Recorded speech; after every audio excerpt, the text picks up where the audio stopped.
What's going on, everybody, and welcome to the Backpacking Podcast. My name is John Kelly, and as always, I'm here with my friend who is growing his beard back, finally. He's no longer a clean-shaven man, and there were actually comments on our live stream this week about it. Jeremiah Stringer, how are you, my friend? I'm doing fantastic, and this is day 71 of the beard growth, by the way. Already been 71 days?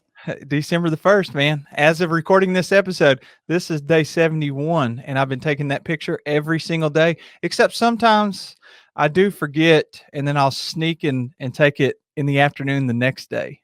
So to make up for the days I missed. Very cool, man.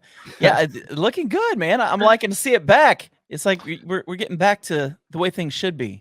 Well, yeah, our logo does have us both with beards. It does. And of course, we both trimmed them down, so they're not nearly as long as they were. But so, real excited about today's show.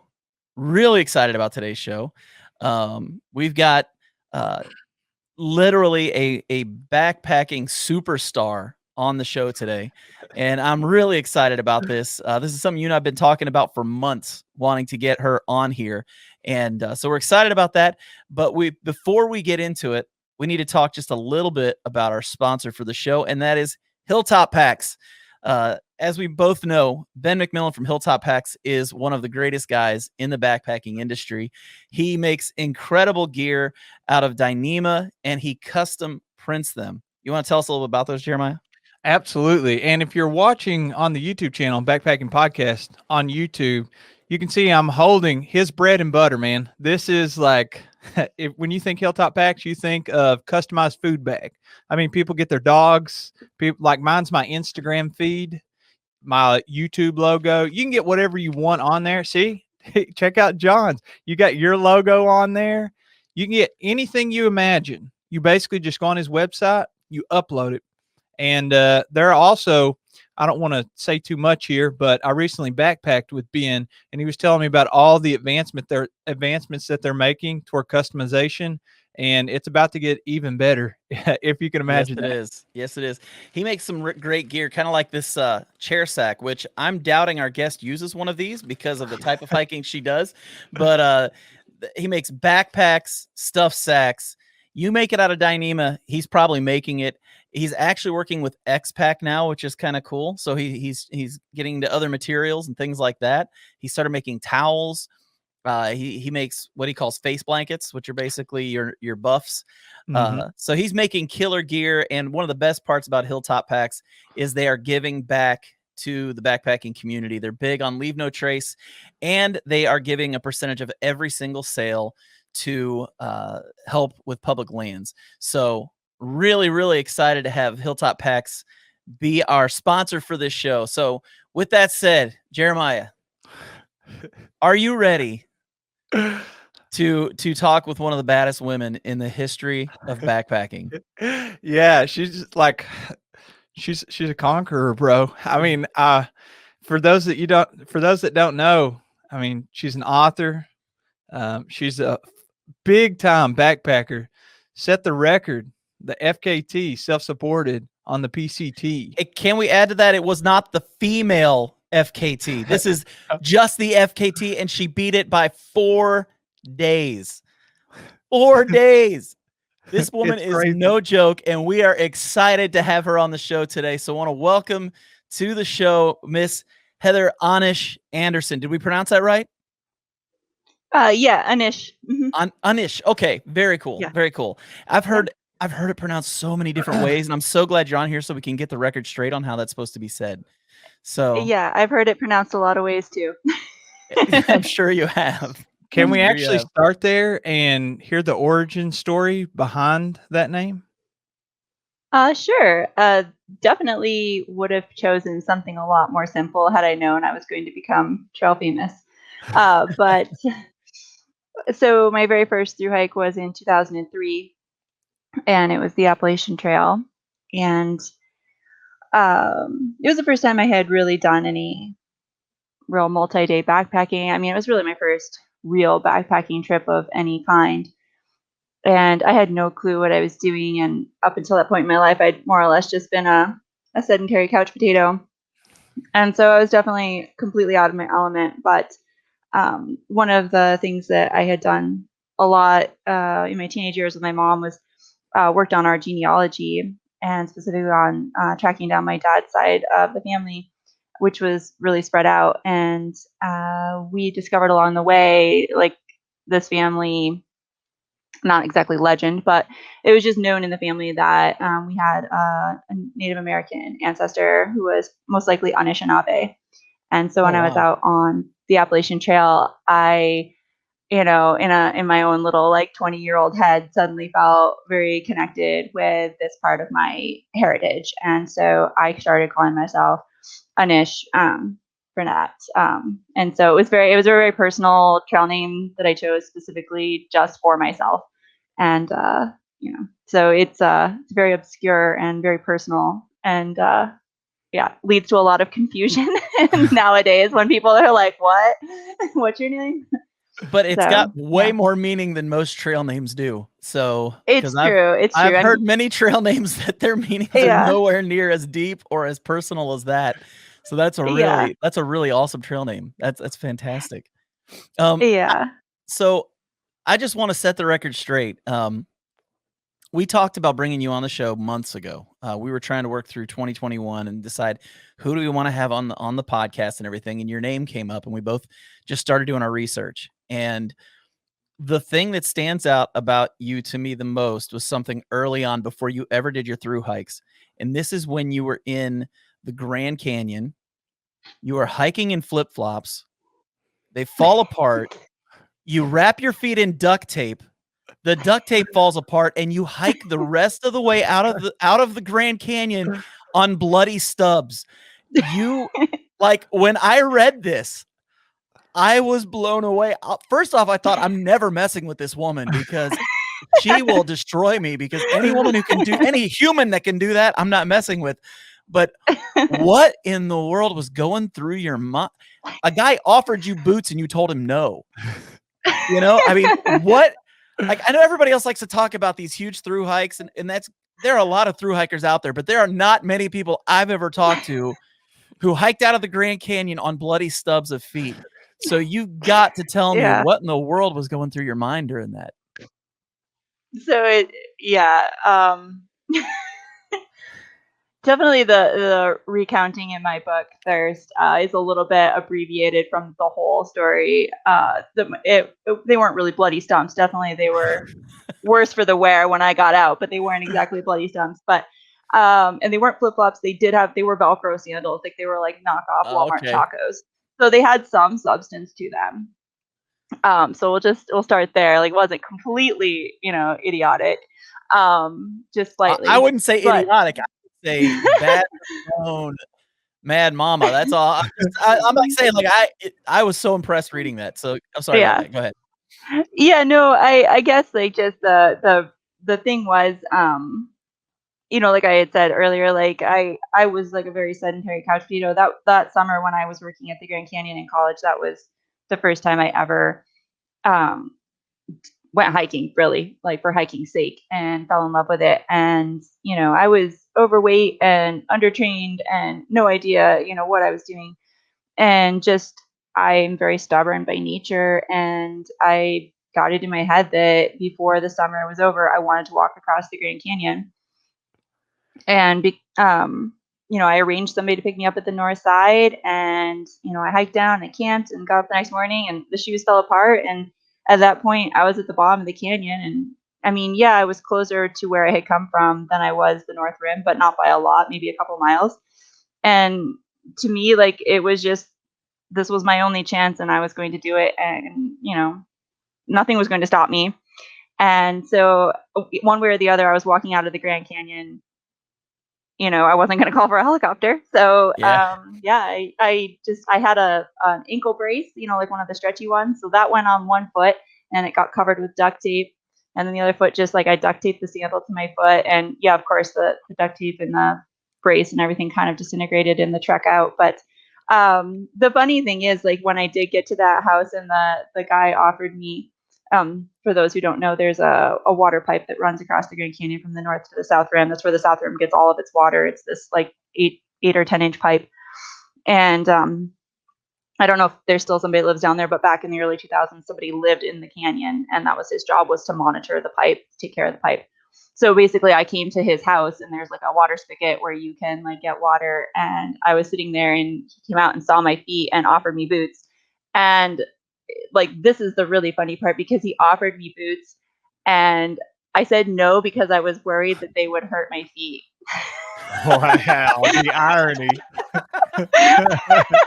Because like I wore sandals because I hated shoes, because like I have fairly wide feet, and like shoes were always really uncomfortable. So like I was like, they will make my feet hurt worse if I wear boots.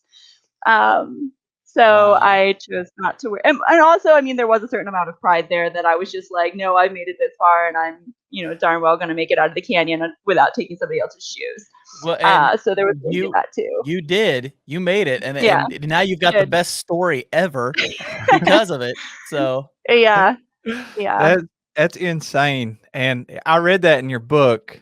Um, that was my research on you. I just enjoyed reading. Well, actually, I listened to it, if we're being honest. So thank you for publishing an audiobook. But yeah. I read your book, and the stories. John's talking about some of the most courageous and impressive things that he had taken away from what we discovered about you. One of the things that really hit home with me was just how vulnerable that you were, especially in your book. Like, it's unlike any other, I guess you would call them memoirs. People will through hike and they'll do these great things, and then they'll write an account. Maybe it's pieces of their diary or journal that they had or whatever. But yours was different, and I always think that different is better than better.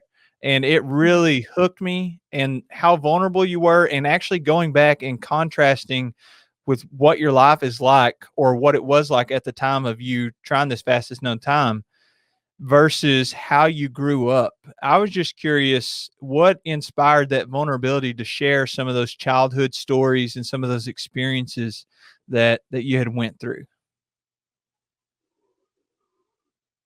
So that decision was really an outgrowth of that experience on the trail itself.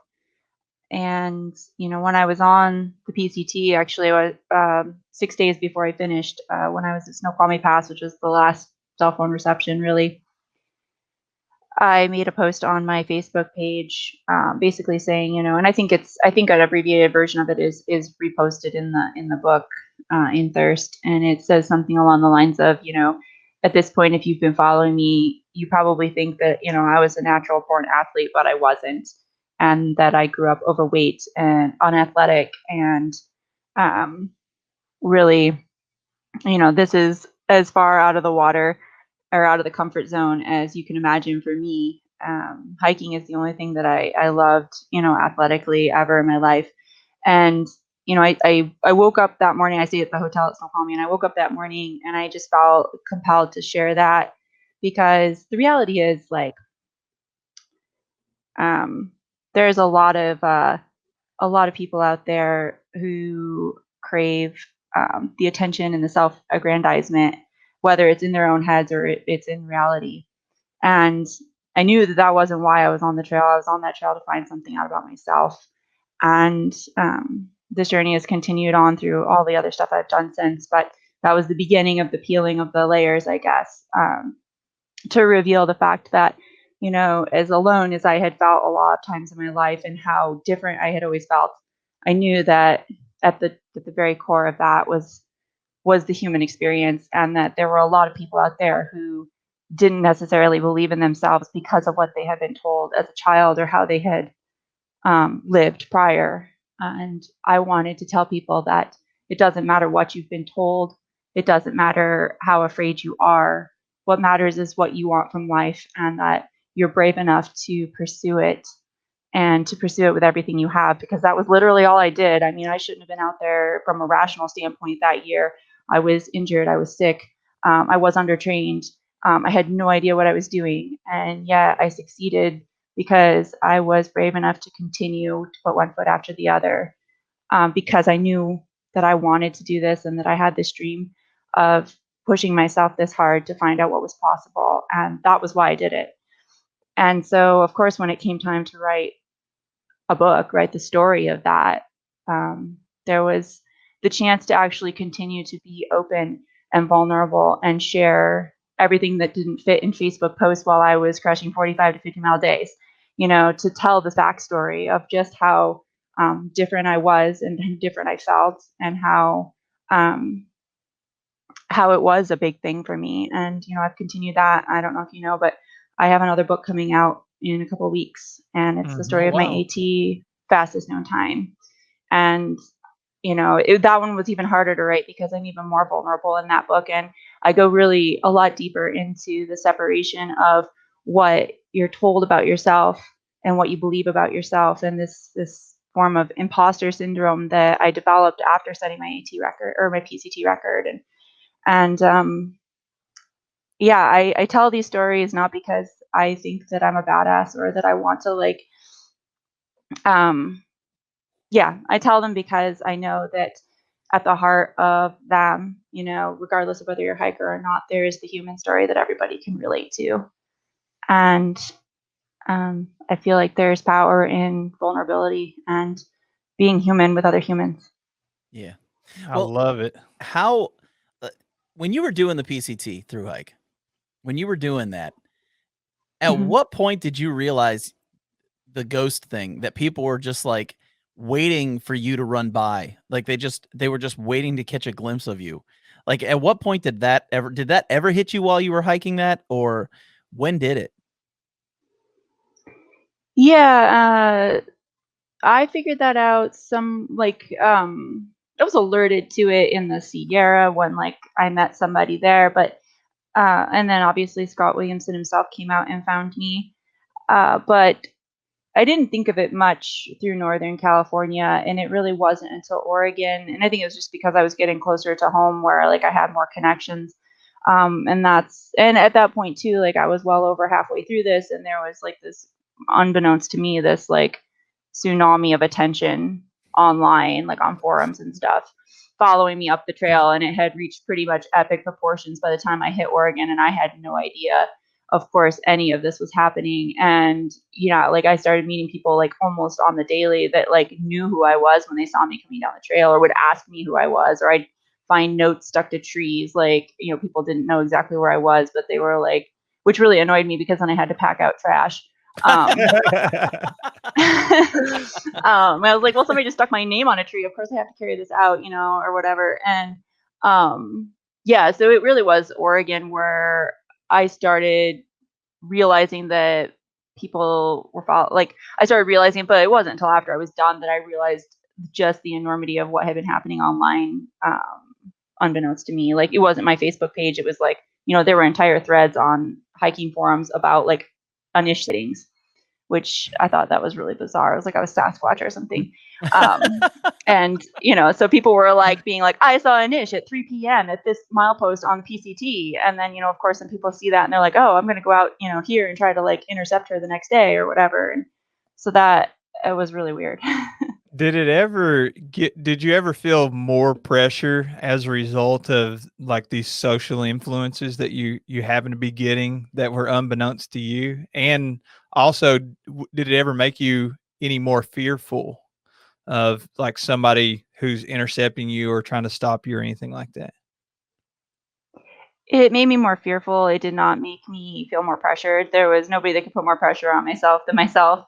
But yeah, it definitely made me fearful. I didn't know how these people were tracking me down, and it was, a little frightening. And you don't know who's coming to find you in the woods, and or what purpose they might have. And I mean, at a certain point, I started lying when people asked me if I was a niche. I was like, no.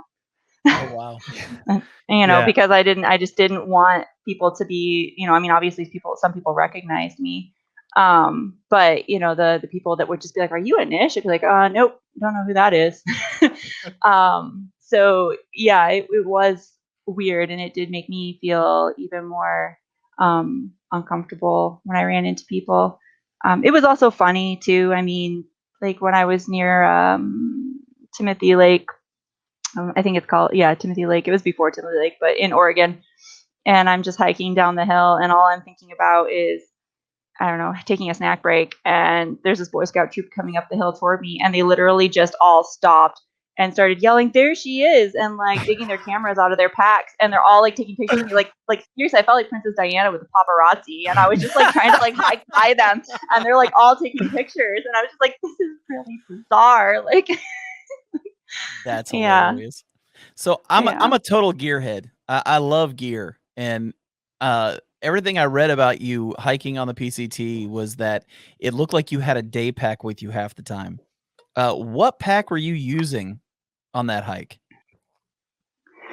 So I will preface this with saying that I am the anti-gearhead.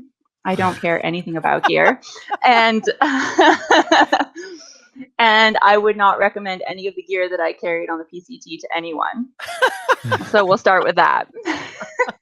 I was using ULA. I think it used to be called the CDT. I don't know what it's Oh, called okay, yeah, now. yeah. I used to it's have one of still those. around. Mhm. Yep. Yep. Okay. So that was a small pack. It's only like an 18-pound limit or something like that on it. 18, 20 pounds. So that is a small Yeah, I'm pack. not sure. Yeah, it's a small Mhm. pack. That Yeah, makes sense. one of the things that I figured you'd run into that would really slow you down is like on the PCT. I know there's stretches that scarcity of water. So Mhm. did you ever have to camel up and take a lot with you on those stretches, and it's just like bogging you down because you're carrying, if you carry a gallon of water, you know, that's like 8 pounds extra. Yeah, a gallon of water I think weighs like 18 or 19 pounds. Wow. Because it's like 2 pounds a liter, I think, or something along those lines. But I think the most I ever carried was 6 liters, and it's mainly because I just didn't know what I was getting myself into in June. And because I mean, I had hiked the PCT before, but it was a very wet spring, and I'd hiked it in May, but I mean, there was water everywhere. Even our classic 30-mile waterless stretches had water in them. So it was a very different story hiking in June of a drought year. And so I definitely ran out of water a lot, which is covered in the book.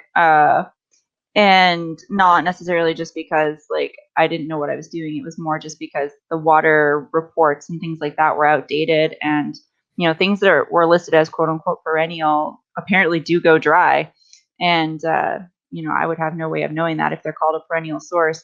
And so luckily though, in the desert, I would say the water and the food offset itself because I was able to resupply pretty regularly. So it wasn't like there was a heavy water carry and a heavy food carry at the same time. And so even when I was carrying, a gallon or even 6 liters of water, I might have only had a day of food on my back. So it kind of worked out that way weight wise. I had to tell you, one of my favorite parts in the book was, and we were talking to Andrew Skirka last night about this because he's talking about bear encounters, was your Mhm. animal encounters. So Mhm. I'll let you describe yourself. What do you think was some of the most wild animal encounters that you had?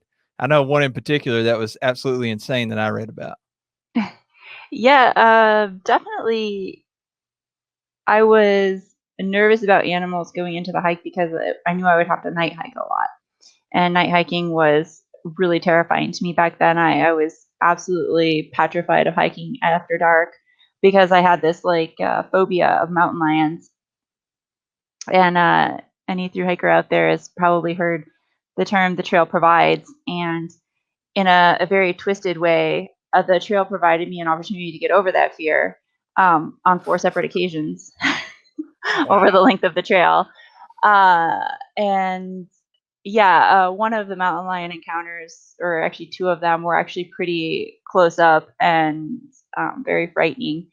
Um, and yeah, I mean, but after you run into a mountain lion and you survive and you continue on and everything went according to plan, like you made noise and it ran away, it makes you feel a little bit more secure the next time around. And I definitely started to feel way more at home with night hiking after the first couple of mountain lion encounters. There's so let me share this with you. I remember watching some videos of people with mountain lion encounters, and Mhm. one time we went to the zoo, and that's the closest I've ever been to a mountain lion. and it was standing there just walking back and forth in front of this glass. And first I was like, this is really weird, because I think zoos are kind of odd anyway. You know, you're paying to see these animals, and Right. it kind of breaks your heart that they're not free. I digress. Mhm. My point is I saw this in this mountain lion. I don't know how much these things weigh, full grown adult, but this sucker was like as tall as my waist, if not taller. And I was like, if I ran into this thing in the woods, I would have no idea what to do. And you know, you say make a lot of noise, like don't turn your back, don't run, and that kind of thing. And listening to your book, there was one point where you you finally got, I guess, to the point where you're like, I don't care what's in my way, I'm determined, Mhm. and nothing, like you said before, nothing's going to put more pressure on me than myself. And this mountain lion is what's standing in my way. And like your reaction to your reaction to seeing this and interacting with it, it just makes you want to be like, ah, you know, you're yelling. Yeah. Can you take us through that moment? What was going through your brain and what emotions you were feeling? Yeah, I mean, so that was the last mountain lion I'd seen. So I'd already run into 2 mountain lions and also been followed by a mountain lion already on this hike. And so this is like the 4th time around. And on the PCT near Mount Hood, yeah, Mount Hood. So you go around, kind of around the mountain, and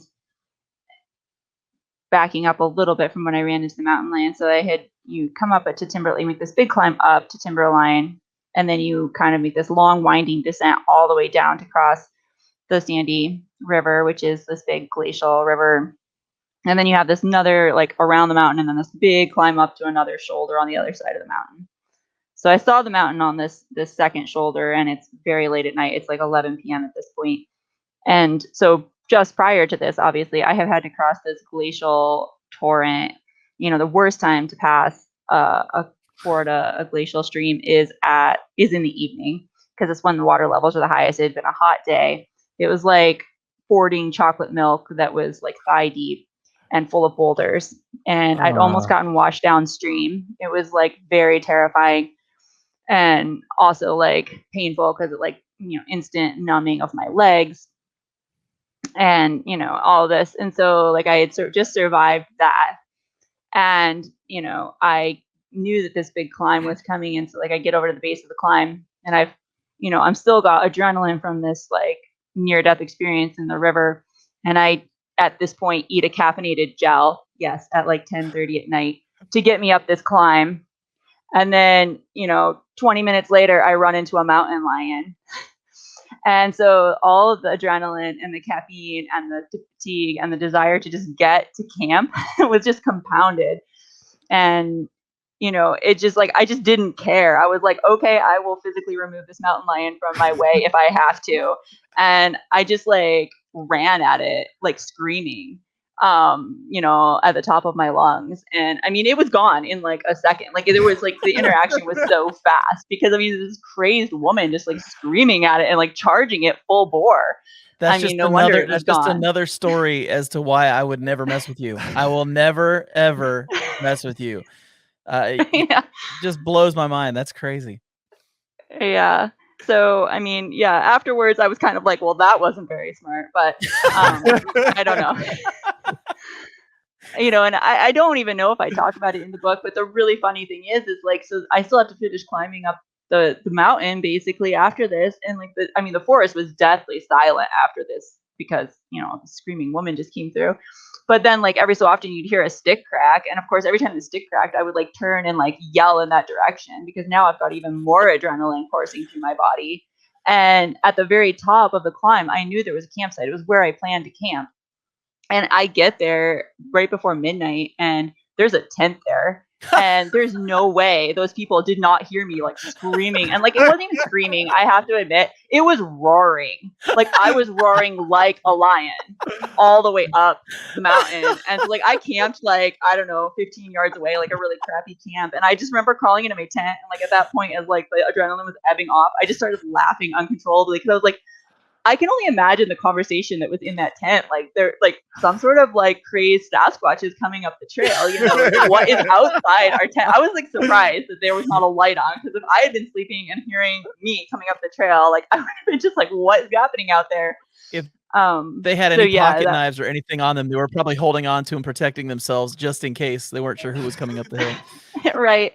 Yeah, maybe they were out there trying to intercept me and like change their mind. I don't.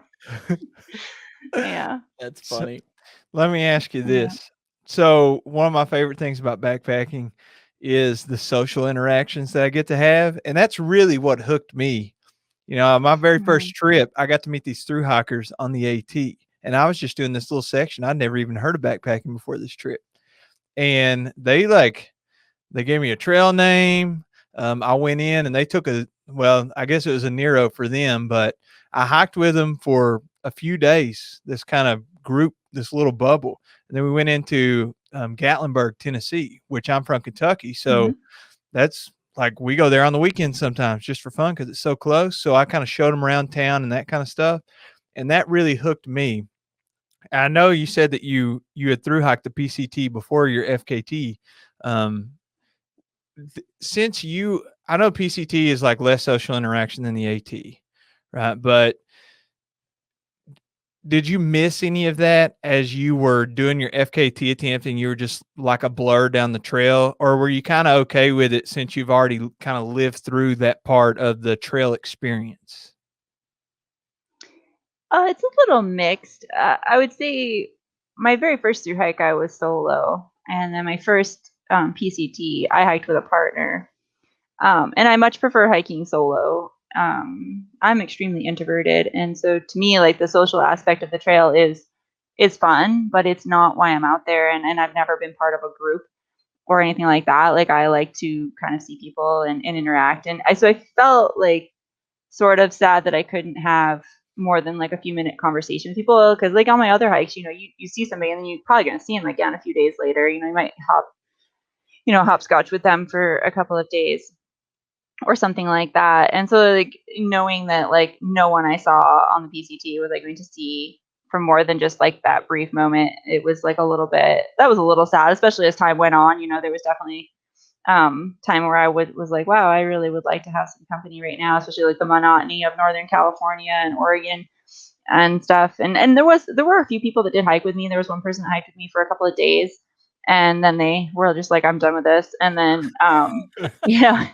was another person who hiked with me like one day, you know. And so I mean, sometimes I would get people that would hike with me for like a short period of time or whatever. But you know, it was funny, like I would be like really excited to have somebody to talk to that day, but then as soon as like they left, it was like I was fine. Like it was like, oh, it's kind of nice to be back to doing it my own thing, and I only have to worry about myself taking breaks, and you know, I don't have to like, you know, you don't have to like make all the compromises or whatever that you do when you're hiking with somebody else. So it was kind of nice to just go back to my own little world and my own little pace and how I wanted to do things. So yeah, I mean, it is a little bit lonely, but I think I'm well suited to it just because of my introversion. I can handle really long periods of time alone in the woods. Sure, I got you. So, are you doing a lot of hiking now? You've done all this stuff, and what are the plans right now? Do you have any other big hikes? Are you looking to go to maybe some other countries and do some hiking, or what's the plan right now with you? Well, it's all just dependent on the ongoing pandemic. I didn't really hike last year. I did a short through hike, the Benton Mackay Trail, just because that was regional to where we've been staying with family during all of this. But yeah, I don't really have any plans right now, and I probably won't make any until this is over and we have a clear idea of travel. But yeah, there's a lot of things left to do. There's a lot of trails left to hike, a lot of places to explore, and so yeah, hopefully sooner rather than later. What's one of your bucket list ones that you really just want to do?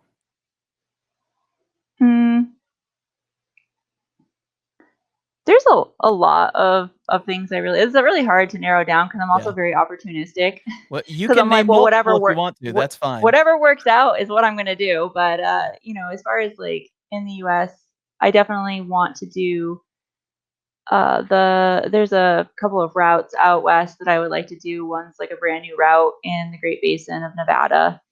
And so I'm more interested in routes, I guess, than actual established trails in some ways. And there's other shorter things, definitely, like the really short through hikes, like the Superior Hiking Trail, and I want to do the Washita in Oklahoma and Arkansas, and so like things like that like I would really like to do, and someday I hope I can complete the North Country Trail and things like that.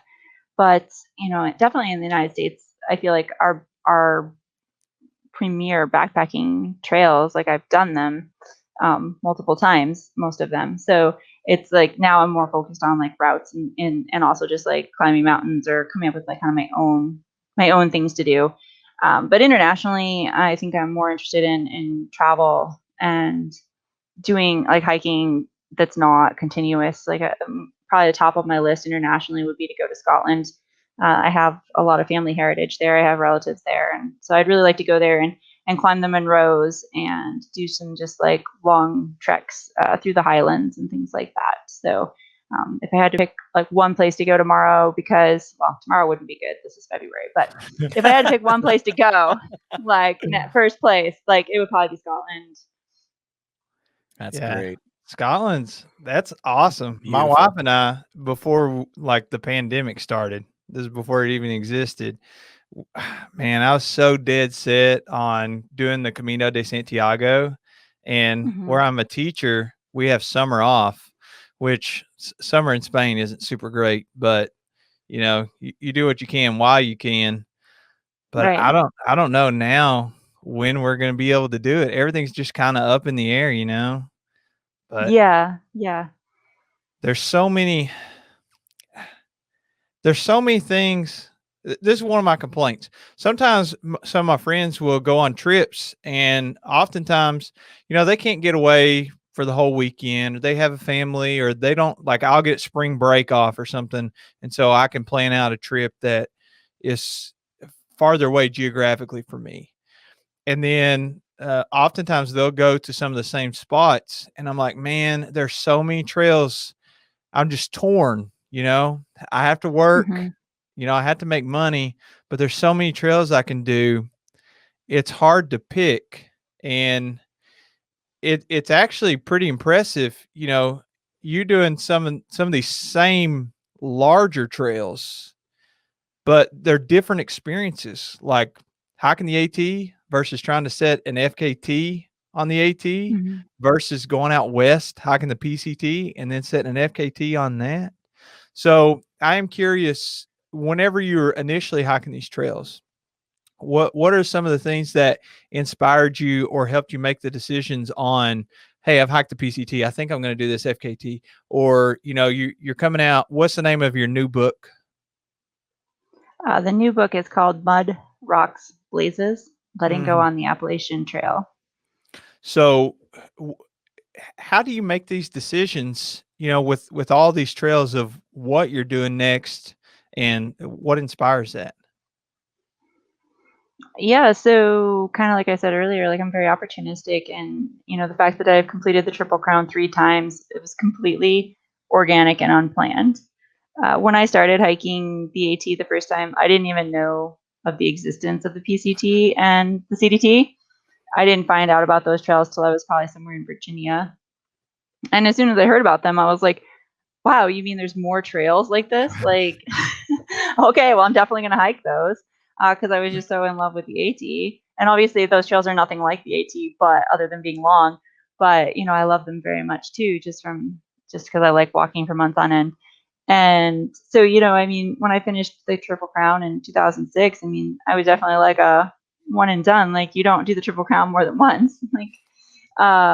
And then, when the time came to do the PCT, FKT, that came out of, just life circumstances and this need to go out and do something very difficult, but at the same time, the sense of homecoming, going back to the place where I'm most myself and most comfortable to really evaluate my life and where I wanted to go next. And so just the natural fit in my head was to go do the PCT again but not. I mean, I knew that I couldn't just do the PCT. I'd already done the PCT. That would, that wouldn't prove anything or like inspire me to like think more outside the box. And so that was where the FKT came in. And in a lot of ways, that was almost like a compulsion to do. It wasn't even necessarily, I don't remember it being a real actionable choice. Like I've just felt like I needed to do it and then followed through on that instinct. And it was the same really with the AT, FKT. And then, at that point, I had done those two each twice. And the man I had started dating was working on his Triple Crown. And so he had done the AT, but not the PCT or CDT. So it was just like, oh, well, let's just go do the CDT. And then I'll be a double Triple Crowner. And, along the way somewhere, I'm just like, you know what? Next year I could do the calendar Triple Crown, and then I'd be a Triple Crowner, and I can hike the PCT with you while you finish your Triple Crown. And it all seemed very logical and obvious next steps. And that was kind of what I did. Yeah, obvious next steps. Right. Yeah, exactly. Instead of just hiking the PCT with him, it was like, well, I might as well just do the AT and CDT too. Yeah. So just kind of a funny, like my brain works oddly like that. But there was never a long range plan. It just kind of all happened. One thing led to the next. If I was just listening to this, the first thing that's going to come to my mind is it's expensive to do any backpacking at all. Even if you just go out a couple of times a year on the weekend, you start to buy all that gear and stuff. So any advice or anything like that you would give, or like, how do you finance your trips? What would you tell people that aspire to even just through hike at all? Yeah. So I have the benefit of my very first through hike. I was 21. So it was like basically the formative experience of my life. It's kind of like, a lot of people when they go to college and they kind of have their formative experiences, or they travel abroad for the first time. Like this happened to me when I was really young. So really before I had made a lot of life choices, and it really set me down a particular path because, I very quickly realized how little I needed to survive, and not only survive, but be really happy and thriving, and, the happiest I'd ever been in my entire life. And all I had was this teeny tiny little backpack with some random things in it. And, I slept on the ground every night, and I was like, wow, I really don't need much. And so like, I would rather live this way and be happy than, live in a quote unquote nicer way and be unhappy. So that was my very first like grown up life experience that led down to other life choices. And so, like I said, I decided while I was on the AT in 2003 that I was going to hike the PCT and the CDT. And so my whole life in my early 20s revolved around working, usually a seasonal or job or something that I could quit, and saving all of the money and then spending it the next summer through hiking and then repeating. And in a lot of ways, over time, I've realized that, and especially now that I hike, I've hiked like things like the calendar Triple Crown and stuff like that. It's just like going from this simple mindset of like, well, I don't need a lot, to, well, the lifestyle I live on the trail doesn't have to stay on the trail. And my life off trail looks very similar to my life on the trail. And so, when you're on the trail, there's nowhere to spend money except in towns. Like hiking is free. And that's why I always tell people you can do it through hike very cheaply, because you can't spend money in the woods. You just can't. Yeah. There's, unless you just want to throw it on the ground. There's no way to spend money out there. So when you're in the woods and you're on the trail, like you're not spending money. I mean, obviously you may have obligations like recurring bills that are at home, but like your actual like day-to-day costs are not accruing out there. And so like you spend the money in town by like, in food, you spend it in, a lot of hikers spend it in alcohol, and like motel bills and, things like that, going to the movies, like restaurants, like all these things is what people spend their money on. And I choose not to spend my money on those things. Like I might stay in a hotel once or twice on a trail. I choose not to spend my money on that. Like I go into town and I buy my resupply and I eat food from the grocery store, and then I hike out. And because I want to be in the woods, like that's why I'm there. I'm in there to be on the trail, not in a town. Well, And so Oh, go ahead. Oh no, go ahead and finish what you're gonna say. I've got a question Oh, for you after that. Sorry. yeah. So, Go ahead. like, basically, when I had this realization that my life off trail can be the same as my life on trail, that helps me to live extremely frugally. Like, I still don't, spend money on alcohol, and I don't go out to the movies, and I don't go to restaurants. And, I make a lot of quote unquote sacrifices, what other people would consider sacrifices. They don't bother me because to me, being on trail is worth it. So I just try to live as similarly to on trail as I can off trail. And yeah, I mean, all of my funds go toward feeding myself and hiking because those are the two most important things in my life. So yeah, I mean, you don't have to have a lot of money per se. Like, you just have to be frugal and make your choices the best you can. Allocate your funds the best way you can. Wow. Now we were talking like Jeremiah had said earlier. We were talking to Andrew Skirka last night. And he is well known for his beans, rice, Fritos, and cheese meal that he likes to eat when he's out hiking. Mm-hmm. What is your and this is an important question. People are going to want to know this. What is your go-to hiker trash food that you eat when you're backpacking? It's funny because there is no like one thing that I would like say that I eat all of the time, other than I eat a lot of nut butters. Like, I eat like this stuff called trail butter. I mean, that's Yep. with me on basically every hike. Yeah. But as far as things go, like, I really just try to eat as healthy as I can because I feel like that fuels my body best. And I have a dietary restriction, so a lot of times it's just like whatever I can find that like suits that dietary restriction when I'm in town. And I would say like a lot of times when I have to make my own meals, I do make the rehydrated, dehydrated. That's really repetitive.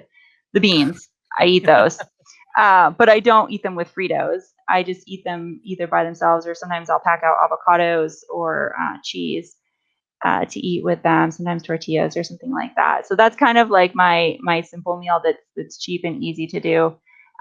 That I eat a lot of on trail as far as a meal goes. So I want to circle back real quick, if that's okay. I think that so many people get into the mindset of what they think success is and what your life should look like. And obviously, your Mhm. life is different, and that's okay. Mhm. I would consider your life much more successful than a lot of other unhappy people that would give you a lot of pushback for the way that you live. But I'm curious Mhm. of, you're 21 and you have this, the these wishes of, I'm not going to be working this 9 to 5. I think that I'm going to go walk in the woods. So you start getting that point. Did you get pushback from friends and family? And obviously hindsight's 2020, but and what's it look like now? Yeah, I did. I mean, so I'm gonna back up just a little bit to give you a frame of reference from the AT in 2003. Up there in the Great Smoky Mountains, not far from where you were just talking about, Yeah. just north of Newfound Gap. Yeah. And it's still there. It was there in 2018 when I went through. There's this beautiful tree, and it's right at like a switchback, and its roots grow over a big rock, and it's basically like this big like throne in the forest. And I was sitting on it on this lovely May spring day, just drinking in the view. And of course, like, all these people are like huffing and puffing coming up the hill because it's a weekend, and I'm headed out of the Smokies, and they're all headed in. And group after group after group stopped and said something to the effect of, are you through hiking? Are you alone? Does your mother know? Are you carrying a gun? It was usually some Yeah. combination of those like questions. And, I would answer the questions, and always the conversation ended as they moved on, because inevitably these people were in their 30s, 40s, or older. The conversation ended with, I wish I had done that when I was young, because when you get older, you don't have the time. And I was literally reinforced that like probably 10 conversations in a row. And like I said, this was like this formative experience in my life. And I stood up from that rock and I vowed that I would never have the mortgage, the children, the career, whatever, all these things that people had listed were reasons why they couldn't through hike as they got older. And I was like, then I'm not going to have those things because I want this. And that was like my decision back then. And like I said, it formed like a lot of my choices going forward.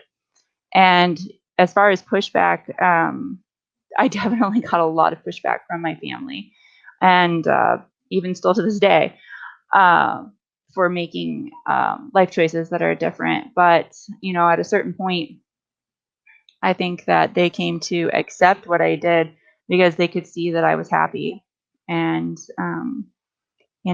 they learned to at least accept it, even if they didn't approve of it. I don't know though about, like, I didn't really get pushback from friends, um, but yeah, definitely from the family side of things. I wonder what the alternative was if you weren't, if that moment hadn't have happened. I mean, I Mhm. guess we'll never know.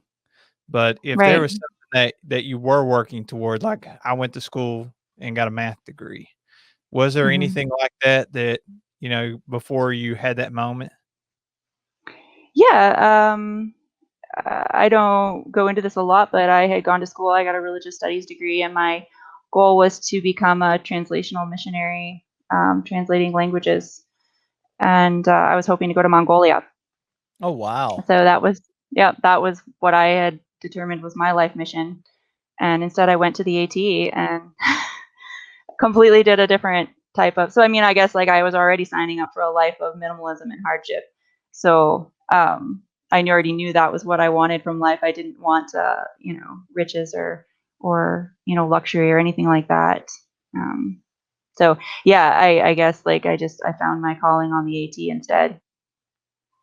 Yeah, you see so many people like on the AT or other through hikes, and they're either like right out of high school, and they're through hiking, or I just graduated college. Before I get my big boy job, I'm going to have this experience. Or oftentimes they're retired and, they're like, I waited my whole life to do this. I hmm wish this is a little bit hypocritical of me to say because I just worked today, but I wish that we could get more people out and we could shift that perspective, that whole mindset of what what does it take to be happy? What should your quality of life look like? And it's very inspiring getting to talk to people like you and you sharing those experiences that built you into the person you are today. Like we were talking earlier, and you mentioned a couple of times that as a kid you were fat, and in the hmm book you share about how your gym teacher is like, bro, you're fat. Like, hey, you're not doing this. I don't know what you're thinking. yeah. You need to get your head in the books. But I was too whenever I was a kid. Like, I it takes discipline.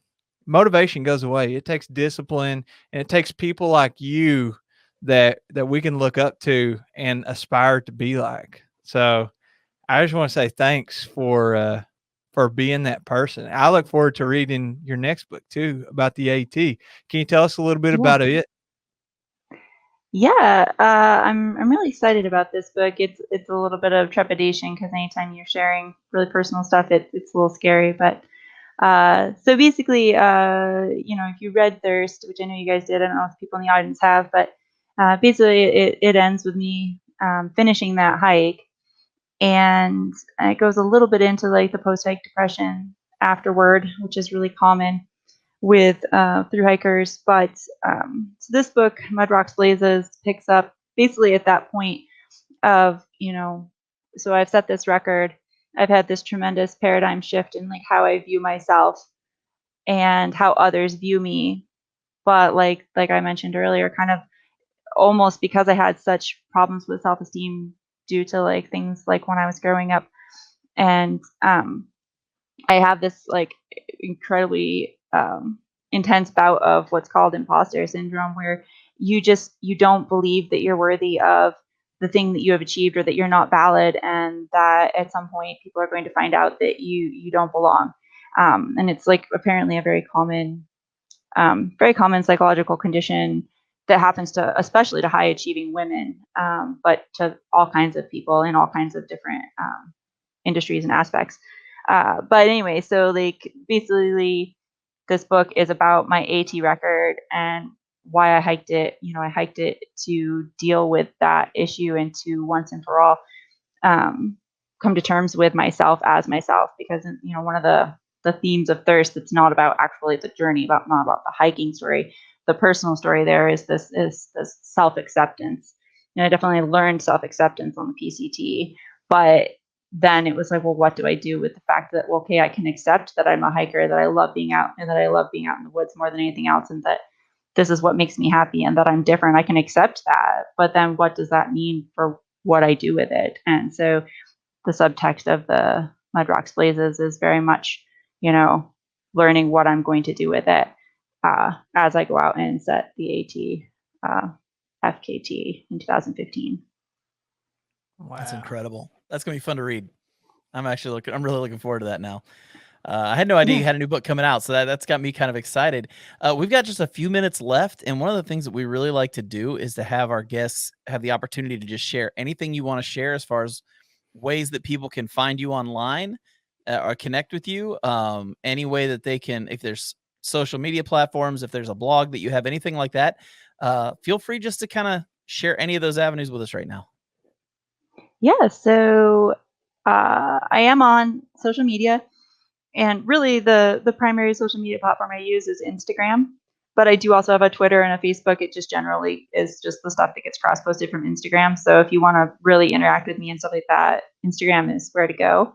And on all of those platforms, it's just Anish Hikes, ANISHHIKES. And then I also have a website, and it's just anishhikes.wordpress.com. And that has, all of the stuff on it. So like it has like gear lists and all of those sorts of things on there, as well as links to my books and kind of descriptions of my hikes. And then I do have a YouTube channel, which I try to post on regularly. It's also Anish Hikes, and I'm not a great videographer or producer, but I do put little clips up on there for people to enjoy. But it's not like heavily produced or anything like that. And yeah, so I have 2 books, as we've talked about throughout the show. My first one was called Thirst, 2,600 Miles to Home.